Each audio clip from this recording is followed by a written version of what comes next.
தாய் தமிழ் உறவுகளுக்கு வணக்கம். தமிழக வெற்றிக் கழக தொண்டர்களுக்கு தளபதி விஜய் அவசர உத்தரவு. தமிழக வெற்றிக் கழக தொண்டர்களுக்கு தளபதி விஜய் அவசர உத்தரவு என்ற தலைப்பில் இந்த காணொளியை நாம் காண்கிறோம்.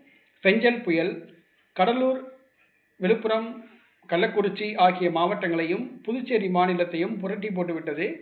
சென்னை சாக்கடையாய் மாறியுள்ளது. இந்த சூழ்நிலையில் தமிழக வெற்றிக் கழக தொண்டர்களும் நாம் தமிழர் கட்சி தொண்டர்களும் மட்டும்தான் களத்திலே பணியாற்றி கொண்டிருக்கிறார்கள். ஆகவே தமிழக வெற்றிக் கழக தலைவர் தளபதி விஜய் அவர்கள் தன்னுடைய தொண்டர்களுக்கு அறிவுறுத்தியுள்ளார். அதாவது, தமிழக வெற்றிக் கழக தொண்டர்கள் வெள்ள நீர் வடியும் வரை பொதுமக்களோடு இருந்து அவர்களோடு பணி செய்ய வேண்டும்.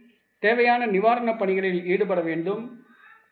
மழை வெள்ளம் பாதிக்கப்பட்ட மக்களுக்கு உண்ண உணவும், உடுக்க உடையும், இருக்க இருப்பிடமும் ஏற்பாடு செய்து தர வேண்டும். மக்களோடு மக்களாக கைகோர்த்து இந்த நிவாரணப் பணிகளில் ஈடுபட வேண்டும் என்று அவசர உத்தரவு போட்டுள்ளார்.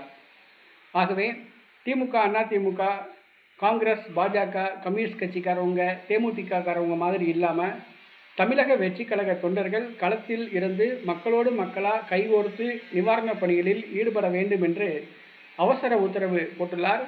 ஆகவே தமிழக வெற்றிக் கழக தொண்டர்கள் விஜய் அவர்களுடைய உத்தரவை மதித்து மக்களோடு மக்களாக நின்று கைகோர்த்து நிவாரணப் பணிகளில் ஈடுபட வேண்டும்.